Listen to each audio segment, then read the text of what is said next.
एक रानी जो वीरांगना थी, जो शौर्य और साहस से लबरेज थी।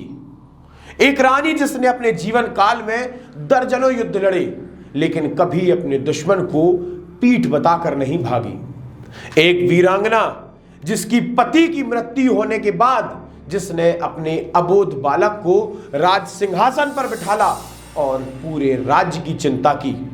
एक वीरांगना जिसके आत्मोत्सर्ग की कहानी आज भी लोग बड़ी श्रद्धा के साथ दोहराते हैं। नमस्कार, मैं आशुतोष भार्गव, आप देख रहे हैं आयुध।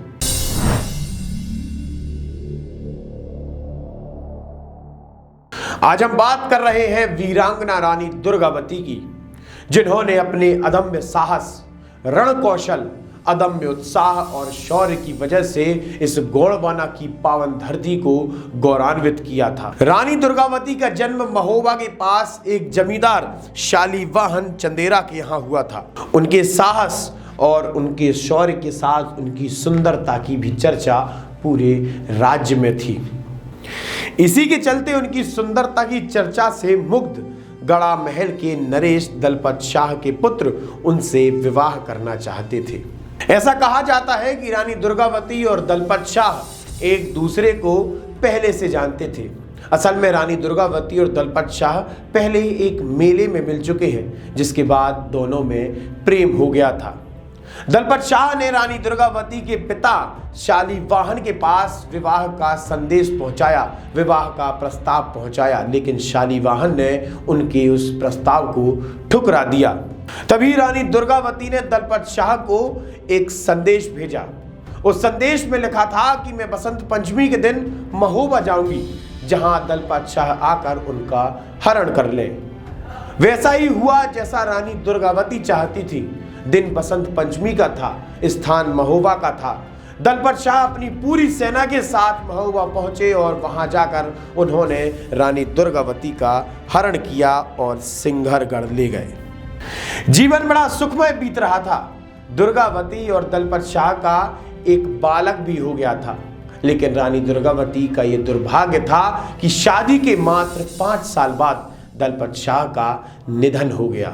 दलपत शाह के निधन के समय रानी दुर्गावती का पुत्र वीर नारायण अबोध था, जिसके बाद उन्होंने वीर नारायण को राज सिंहासन पर बिठाला और राज्य के सारे निर्णय स्वयं रानी दुर्गावती ने लेना शुरू किए। रानी दुर्गावती ने पूरे राज्य की चिंता करनी शुरू की।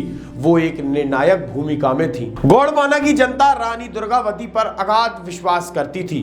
उस समय रानी दुर्गावती की राजधानी गढ़मंडल थी। यह गढ़मंडल वही है जो जबलपुर के नजदीक पड़ता है। लगभग अपने 20 वर्ष के शासन काल में रानी दुर्गावती ने कई युद्ध लड़े और हमेशा युद्ध में रानी दुर्गावती और उनकी सेना विजय प्राप्त करती थी। अगर अब युद्धों की बात की जाए तो रानी दुर्गावती ने अपना पहला युद्ध, अपना पहला मुकाबला मालवा के नवाब बाज बहादुर से किया था। बाज बहादुर ने गोंडवाना पर जब आक्रमण किया तो रानी दुर्गावती ने उनका डटकर मुकाबला किया। बाज बहादुर इस युद्ध में हार गया और वह सारंगपुर वापस भाग गया। बाज बहादुर ने एक बार फिर गोंडवाना पर आक्रमण किया, लेकिन गोंडवाना में एक बार फिर बाज बहादुर को मुंह की खानी पड़ी। यह आक्रमण लगभग 1550 और 1560 के बीच हुआ था। इसी बीच रानी का यह राज्य काफी सुदृढ़ हो चुका था।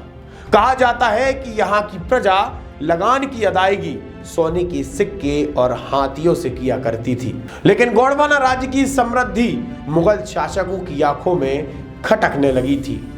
जैसा कहा जाता है कि जो राज्य भी समृद्ध रहता था, मुगल उसे लूट लेते थे। जिसके बाद अकबर ने अपने सेनापति आसिफ खां को गढ़मंडल पर आक्रमण करने की अनुमति दे दी। आसिफ खां भी यहाँ शासन करने को ललायत था, लेकिन अकबर ने उसे केवल राज्य की अटूट संपत्ति को हथियाने की अनुमति दी थी। उस समय रानी सिंघौरगढ़ के किले में रहती थी। आसिफ ने अपनी सेना भी दमोह के रास्ते वहीं बढ़ाई।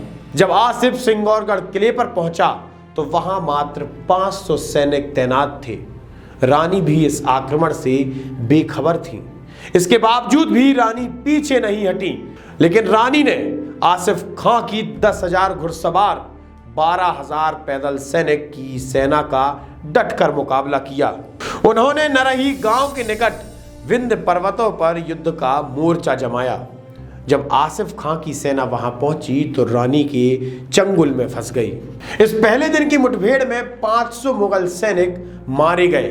पहले दिन आसिफ खां की हार हुई। आसिफ खां की हार का कारण उसके तोपखानों का ना होना है, जो कि युद्ध में काफी पीछे छूट गए थे। एक बार फिर आसिफ खां ने युद्ध की तैयारी की। इस बार युद्ध में आसिफ खां के पास उसके तोपखाने थे, जिसके सामने रानी कमजोर साबित हो रही थी। युद्ध के दौरान रानी दुर्गावती की आंख में तीर आकर लग गया, जिसे रानी दुर्गावती ने निकाल दिया और रानी दुर्गावती उस युद्ध को लड़ती रही मानो रानी दुर्गावती के ऊपर कोई भी प्रहार ना हुआ हो। लेकिन रानी का यह दुर्भाग्य रहा कि रानी की सेना जहां लड़ रही थी उसके पीछे नदी थी, जिसमें अचानक से बाढ़ आ गई।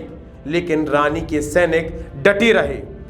रानी के सैनिक लगातार रानी से नदी पार करने को कहते रहे, लेकिन रानी दुर्गावती मानी नहीं। रानी लड़ ही रही थी। अचानक एक तीर आया और रानी के गले को आर पार करते हुए निकल गया। तभी किसी ने उनके पुत्र वीर नारायण के वीर गति होने की अफवाह फैला दी, जिसके बाद रानी हताश हो गई। रानी हताश हुई। रानी ने अपने को चारों ओर से घिरा पाकर अपने सैनिक की कटार ली और अपने आप को मातृभूमि के लिए समर्पित कर दिया। जैसा कि हमने पहले बताया था कि रानी ने अपने जीवन में दर्जनों युद्ध लड़े हैं, लेकिन कभी वो दुश्मन को पीठ दिखाकर नहीं भागी। ऐसा ही इस बार हुआ। रानी के शरीर को उनके जिंदा रहते शत्रु छू भी ना सका। रानी दुर्गावती का निधन 1564 में हो गया था, जिसके बाद जबलपुर में उनकी स्मृति में एक स्मारक भी बना हुआ है। लगातार जुड़े रहने के लिए आयुध को सब्सक्राइब जरूर करें।